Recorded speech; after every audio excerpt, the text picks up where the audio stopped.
Hello, everyone, and welcome to another edition of Political Power Ranker, where we track the movers and shakers and rule makers from the federal government to your state government. And joining me, as always, our man of the hour, Emerson College Polling Director, Spencer Kimball. Good afternoon, Spencer. Hey, good morning, Chris, from where I'm at. Where are you today? We are at Kane University in Union, New Jersey. You can kind of see behind me here. We did a lieutenant governor debate last night that you could have seen on Pix 11 in New York and PHL out of Philadelphia, a statewide debate with lieutenant governors. And on Friday, we are going to be doing a town hall, a sit-down interview with both governor candidates, Mikey Sherrill, the Democrat, and Jack Ciattarelli, the Republican. So we think we're going to make some news there. We made some news last night. So if you're looking to find out more about the New Jersey race, just get on X or go to pix11.com and search it, and you will find some interesting developments that we had here last night. But today we got a different state we're talking about, and that is the great state, the Commonwealth of Virginia. And Spencer, you've got a new poll out, and you've got some big news. So tell us about that. Well, Chris, yes, we had a chance to jump into Virginia. And as we took a look at these numbers, remember, we jumped in back in January, took a look at the race, and we had it very competitive, a 1-point race for the Democrat Spanberger. Now that we jump in September and we take a look at it, we can see that Spanberger has moved her numbers about 10 points, while the Republican Winsome Earle-Sears has only moved up about 1 point. So now we've got it 52-42. Which is kind of in line with what we saw in some of the other public polling, but we found it in our numbers as well, which is slightly outside that margin of error. And as you look at those numbers and that change, the big changes there are with male voters. That's a strong group for the Republicans. Spanberger has made a lot of inroads with them and is splitting that vote. She's also really captured the youth vote. Trump had made a lot of inroads with those voters back in 24. She's taken that vote back. And between the two of them, she's given herself a pretty big lead going into the last month. That's a huge jump. And let's just remind viewers who these two candidates are. Abigail Spanberger, former congresswoman from the Collar counties up near Washington, D.C. Winsome Earle-Sears, the current lieutenant governor, rode that Glenn Youngkin wave into the governor's mansion, lieutenant governor's mansion back 4 years ago, and what some saw as an upset in both of those races. So one person I do want to bring in real quickly here is our reporter at Wavy TV in Norfolk, Andy Fox, our political reporter. Andy, you're seeing these numbers for the first time. 10-point lead, that's a big jump. What are you thinking? Well, Chris and Spencer, it certainly goes to mirrors what's on our air, like the cultural issue, the trans issue that Winsome Sears has been pushing, Earle-Sears has been pushing. Obviously, according to Spencer, and the polling shows that that's not really clicking, that's not impacting on the bigger scale of the other issues, the economy, jobs, which Spanberger seems to be hitting. I also went out and I found what's really interesting about this is that we're looking at the polling there, but you go in and you look at the districts that have the heaviest turnout for early voting, and the top 10 turns out to be are either leaning Republican or solid Republican, and they're the top 10. This comes from VPAP, and they go through and it's really interesting with all the early voting that's so massive. It's really it's a really big thing now with the voting trends of how people are voting now. They're voting early. Hey, who's VPAP? Tell everyone who's VPAP. What's that acronym VPAP for? is our kind of it's the nonprofit that goes in and does all of the polling, looks at the polling, looks at the numbers, looks at the tracking, also the fundraising. Like, for example, in the House of Delegates races, Democrats are just really killing Republicans on that, 28 million to 14 million. So hold that thought, Andy. Hold that thought. Yeah. You get a lot of great info, but I want to get back to Spencer here because we want to break down those big numbers first before we get some of the nitty gritty. Spence, let's talk a little bit about the favorable, unfavorable slide that you have with Spanberger and Earle-Sears from dating back to January? Yeah, so again, we get to do these comparison pieces between January and September. And what my big takeaway, and we'll talk with Andy about it, is it seems to have been a negative campaign on both sides. Because if we look at Spanberger and you look at Earle-Sears, Spanberger goes up, her unfavorables go up about 17 points, her favorables go up 13. Look at Earle-Sears. Earle-Sears unfavorables double from 22 to 44.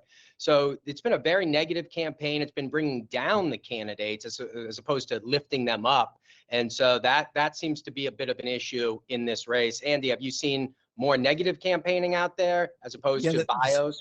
Earle-Sears is getting pummeled in some of these commercials, making her look like she's not all together. She comes out and she says, I'm speaking, and they have this in the commercial, and it looks as though she is a little bit unglued with what's going on stage, and then they make her look demonic. And these are the commercials that are running again and again and again, and that has been the Spanberger strategy in the campaign so far, to get these ads on. And then, of course, Earle-Sears turns around and is giving the trans commercial, dealing with the cultural issues that the Spanberger is for putting boys in girls' locker rooms. And that has been playing. Those are the two commercials that are hitting the airwaves in massive amounts of airing time. Those two, Spanberger and Earle-Sears, talking about cultural issues and then talking about putting boys in girls' rooms. And Spence, you got another breakdown of who's already voted and who they voted for in early voting, and it kind of is flies in the face of what Andy showed us a moment ago. Let's look at that slide and tell us what you found. Well, as we take a look at that overall score, 52-42, we can see early vote and very likely voters. Now, in our data, we also have people say they're not going to vote at all, and we collect their data, but we don't publish that. But what we see here is a very significant trend for the Democrats. That already voted is breaking 60-40. So Andy points out that the top Republican areas seem to be coming out in large waves, but we're not seeing it in the poll numbers. So there's the rub. We're going to see which side is right there. If those numbers are really coming out and the Republicans have this secret vote, but we did not see that in the poll. And what's more concerning for the Republicans is they are generally a day of vote. Those Republicans do better on election day than generally in the early voting. And we see Spanberger winning that election day vote right now. So there's a lot of room for Earle-Sears' campaign to bring some momentum back that we're not seeing in the numbers. But what we're seeing from what Spencer said really goes along with the transgender issue and how low that is polling compared to all these other bigger issues. And Republicans have been putting more effort into saying, hey, Republicans, you need to get out and vote early. They've been pushing that a lot. So let's just stick with the horse race real quick. So, Spence, I'm going to come to you first, and then I'm going to come to Andy. Next week, I'm going to be in Norfolk. The team at Wavy, myself, and our team at WRC in Richmond are going to be hosting the only debate in the Virginia governor's race next Thursday, October 9th, at Norfolk State University. In your past experience, Spencer, have debates moved the needle, and is this an opportunity for Winsome Earle-Sears to find her footing and kind of get back into this race and close this gap with a month to go? Well, obviously, we saw June 27th, 2024, that debate with President Biden obviously moved the needle and pushed him out of the election. So debates do have consequences. But we've also seen debates where I would say John Fetterman did not have a great debate against Oz in Pennsylvania and still won the election by 4 or 5 points. So you can walk away from a poor debate performance and still do okay, but it could also destroy your campaign. So there's a lot on the line in these debates. It kind of happened in Jersey in that Senate race. The Republican froze on stage and really cost him against Kim in that race, in my opinion, to be competitive. So these debates, people are watching and they're going to tune in. So to Andy's point, if one side has been saying Earle-Sears is out of touch and she proves people that they're wrong and that she shows that she's in touch with the issues and that she is talking with the right messaging, she could definitely persuade people back over. As we can see, there's still a couple of undecided voters, but we are about 4 weeks in and the early vote has started. And so sometimes that vote is already locked in and some people won't watch it because they've already made up their mind and voted. So the dissemination, it's a very interesting dynamic that goes on with these debates. I'm really glad that we're having them because there was a trend back in the midterms of 22 where we were moving away from debates. And I think that's a mistake. So having these debates are opportunities for the challenger, which it looks like Winsome Sears is right now in that position. But Spanberger's got to make her case and she'll have the opportunity to do so, but she's in a really strong place. And in your numbers, do you see that the electorate that you've polled with snapshot in time, but are they hardened or are they persuadable? I think they're somewhat persuadable because the Youngkin vote, 11% are swinging towards Spanberger. So there's a chunk of vote that you could bring back. So they said, I voted for Youngkin last time, but now I'm voting for Spanberger this time. So can Youngkin come out, the Governor Youngkin and Glenn Youngkin, and bring back that support for his lieutenant governor? Or does that vote just kind of float out there and go to the Democrat or doesn't vote? So there is some potential pathways, but it is pretty limited when you're down. Anytime you're down by more than 6, 7 in a poll, you're kind of outside that margin of error. And that's where she sits right now. Andy, moving over to you, what do you see in the field when it comes to the persuadable voters and Glenn Youngkin being part of campaigning for Earle-Sears? Well, I went back because I was curious myself as to how many times the two of them have appeared together. Okay, Chris, and Monday they were together. They were at Afton Scientific in Charlottesville talking about jobs and everything. That was on Monday. But you have to go back to February 18th when they first appeared. That's the second one. And then on July 2nd was the one in Northern Virginia where they all, as the whole team, the Republican team, appeared. And so I can only see these 3 different gatherings, and that is telling in and of itself. Also, there's commercials coming out, and they have been out, that Winsome Earle-Sears does not like to answer reporters' questions. She likes to basically give her answer to whatever you're asking. And it just happened on NBC, I think it came out yesterday, that she is not answering the questions. And then these are being turned into commercials as well, about answering the questions. But I also think it's going to come down to Northern Virginia. I mean, there's a very big anti-Trump in Northern Virginia because of the layoffs and the furloughs and the federal workers who are losing their jobs. And I think that has a lot to do with it as well. Right. I think politicians generally answer with what they want to answer versus what the questions are from a random reporters or anchors who think they know better. So that's the interesting dynamic here and a pushback to that. Those ads, because Abigail Spanberger does the same thing. We're seeing the same thing here in New Jersey as well from both the Republicans and Democrats. So I'm not, that part doesn't persuade me. But Spencer, want to do one last slide here, and that's Glenn Youngkin and Phil Murphy, Trump in Virginia and in New Jersey. Let's talk about this because that Youngkin favorability is impactful here in the Earle-Sears race. Oh, certainly, Chris. And if you look here, Trump is about as favorable in Virginia as he is in New Jersey. And if you look in 2024, he runs about the same. It was a 5-6 point race in both states. So that's how I see Trump playing. Probably more popular today in both states than he was 8 years ago. Then we take a look at Youngkin and Murphy. Glenn Youngkin is the governor of Virginia, and he's a +5. Phil Murphy's the governor of New Jersey, and he's a -9. So it made sense last week when we were looking at that Jersey race and saying, hey, Mikey Sherrill's got a problem because the incumbent governor, Democrat, is underwater. But what's happening in Virginia? Earle-Sears is the lieutenant governor. This is the governor. He's popular. He's not overwhelmingly popular, but he's on the positive side. Why is that association not connecting with her campaign? And that's a struggle that she's been having.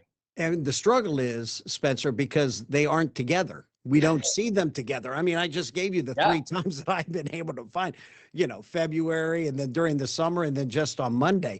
But on Monday, he was very supportive of her and said very nice things about her. But I mean, that's basically, I consider that to be the only time where he's really been out and really speaking highly of her is that last one that happened on Monday. And that might be a And sign of more to come, because there's still Yeah, time to the election. If absolutely. he comes out and on the campaign trail, that association may come. She's at 42, 44. She's got to get up to like 48, 49 in her favorables to make this competitive. So we'll see if he can help boost her there. And I know what the polling's showing, but the Republicans I'm talking to seem very confident that this is going to close and it's going to get tighter as we get towards election day. But I see the polling. And that's the thing about debate. polling. I think the debate will be a game changer potentially one way or the other. All eyes on Wavy TV, WRC TV, RIC TV in Richmond, and all the other Nexstar properties in Virginia and Washington, D.C. Come next Thursday. So no pressure, guys. I won't wilt, I don't think. I didn't wilt in the Oz-Fetterman debate that I did 4 years ago now. So I won't this time either. All right. We've got more to come. We've got some issues that we're going to break down and just a little discussion about New York. So stick around. We'll be right back with Political Power Ranker.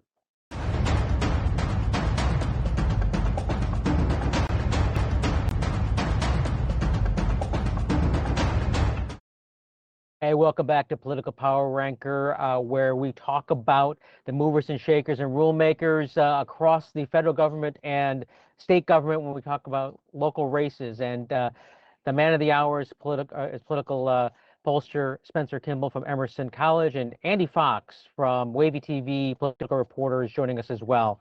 Let's get right back into it, guys. Let's talk about more about Virginia, which is Spencer's new poll, and the issues that are popping. The old tried and true James Carville here. It is, Spence. The economy. Yeah. Nobody here is stupid though. So we are stuck on the economy. And so there's two major things. So here's we asked the question, what's your most important issue? And we've seen our polls, the economy comes out number one. And then lower down the list, you usually see education, healthcare, threats to democracy. What we see here is the economy is a top issue. But when we ask each issue specifically, how important they are to your vote, we get a little different analysis. And we can see the economy and education, those are really important issues to voters. Healthcare, threats to democracy, those are also important issues, but they start to lean to the left. So those who say threats to democracy is their big issue, it's like 2-to-1 or higher, those are going to be Democrats. You come down, housing affordability is fairly split, and then you see transgender issues is really off the radar for a lot of voters. It's important to about 1 in 4. And what we see on this campaign, according to what Andy's saying, is that it seems that Winsome Earle-Sears is using a lot of the transgender issue in her messaging, and if that may not be connecting to a large enough swath of voters. Let me ask it a little bit differently, Spencer. If you would ask the question, boys playing in girls' sports, instead of a more blanket transgender, do you think the numbers would have been a little bit different? Or are men using women's bathrooms? Would it have been different? Yeah, I think you have to get specific policies in play, but even that, it doesn't generally rise to that 70% threshold like you see with the economy and healthcare. People are concerned about it, and there is definitely a group. And if you're in that group of 27%, it's an intense group. So they're really fired up over the issue. The problem is there's not enough of them to win the campaign with. It's enough to put you over in a tight race. And so to me, it's not a central issue. It's an ancillary issue to the campaign. And we'll see if she pivots, Earle-Sears, and turns more into the economy and what's happening in Virginia, or if she pivots and doubles down and makes bathroom bills or some sporting event the focal point of the campaign. But it doesn't look like that's moving the needle as far as she needs it to go. Andy, any thoughts on that? Yeah, I do. We were talking during our prep session. And we, and Chris, you brought up a really good point. Again, it's not like we're the only ones with these numbers. A lot of folks have numbers similar to these. And if I'm Winsome Earle-Sears, I'm kind of looking at the transgender issues that I'm hitting Spanberger on. And I'm seeing that it really isn't plain. So it goes back to what's going to move the needle. And it'll be very interesting in the next 2 weeks, which will be critical to see if that messaging is changing. Because, we're looking at the issue that she's really been focusing on, and it's not moving people to vote for her or to vote, even to vote against Spanberger. Right, right. All right, let's go to another slide. And this is interesting for those of you politicos out there who like to see the comparison, because the two big governor's races are Jersey and Virginia this cycle, this off-year cycle. And you got this comparison, Spencer. Why don't you share your thoughts here on it?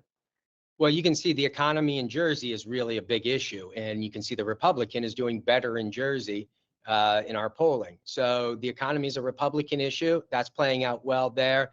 Not as well in Virginia. For the Republicans, their threats to democracy is up 7 points. So to me, the big difference between Virginia and New Jersey is both threats to democracy, which is a little bit higher in this state than what we see in other states. That's more of a national issue. So when you say, hey, what's the most important facing the country? They say threats to democracy. We usually don't see that at the state level. And then the other one is education. And if you remember, Virginia, education was a big issue back in 21. It kind of has tapered, but when we ask voters, it's right up there at 10, it's 8 points higher than New Jersey. So education could be an issue that we could see Earle-Sears flip over to, but generally that is a Democratic issue. So we'll see if Spanberger is able to capitalize on education policy, but it is interesting to see the differences between the two states and then what the candidates are talking about. Youngkin rode education to a victory back in 21, so it's not unheard of in Virginia for that Republican to take that mantle if they find that right wedge issue there. And just to be clear for everyone, this was in the field before the government shutdown, and we're taping this on Wednesday, October 1st. So, some of these numbers may move just slightly on the president and maybe threats to the democracy and economy just because we're moving into a shutdown phase, at least at this juncture, just so everyone knows that. And then one other note here, and I think I want to point this one out because I think it resonates with Virginians. And Spencer, you got a little note here on the car tax. So the car tax, this is where Earle-Sears had an issue that is very popular. You can see over 75% support, 76% support the car tax. It crosses all political, ideologies. But then Spanberger kind of, took the issue as well and said, I would support it as well. So it kind of waters it down, but she did find something that voters were in favor of. And again, that comes back to the economy and taxes and pocketbook issues, which seems to be a little bit more popular than where she's going right now. Andy, any thoughts there? Go ahead. I was with the governor, and he was not with Winsome Earle-Sears, but it was a fundraiser, and he didn't want to. He was very, very standoffish, did not want to talk. And I know the governor well, and I was kind of surprised by that. And he said, Andy, I'm not taking any questions. I'm not taking any questions. He starts going in the house, and there was a sign there. I said, you mean you don't want to stand here and talk about the car tax? And he gets up onto the threshold of the door, and he turns around, yes, I do, and then he started talking about the car tax and doing away with it and how that's what Winsome Earle-Sears is for. And Abigail Spanberger got onto that bandwagon when she started hearing Winsome Earle-Sears talking about what could be the most popular issue that Winsome Earle-Sears has. And so it'll be interesting to see how that continues to play out. But also remember, the people who rejected it were the Democrats in the General Assembly, especially in the House, that voted no to that. So we'll have to see. Earle-Sears is going to have to make a claim on that, because when we look at it, she wins that vote 51-43. So people that 76%, they say, yes, I want that. She's winning that vote. So she needs to expand. She found a base. She could expand in that space. Spanberger, though, wins that 25%, 80-20. So the people that say no, she's dominating. So she's made the inroads with the Sears vote, and it'll be interesting if Sears can push her out and own that issue, or if Spanberger's already muddied the water on it. I just finished a truth tracker on the state attorney general's race with Jason Miyares and with Jay Jones. And I asked both of them, I said, is Donald Trump on the ticket? Jason Miyares says no. Jay Jones says yes, that Democrats that I've been talking to think that Trump's unpopularity, and I see what the polling shows, okay, that is an issue for them, especially in Northern Virginia, and they're playing on that. But Jason Mraz was very quick to say he is not on the ballot. We have to keep moving. So, Andy, thanks for that. Spence, we got you coming back with who's up, who's down. We're right back with that.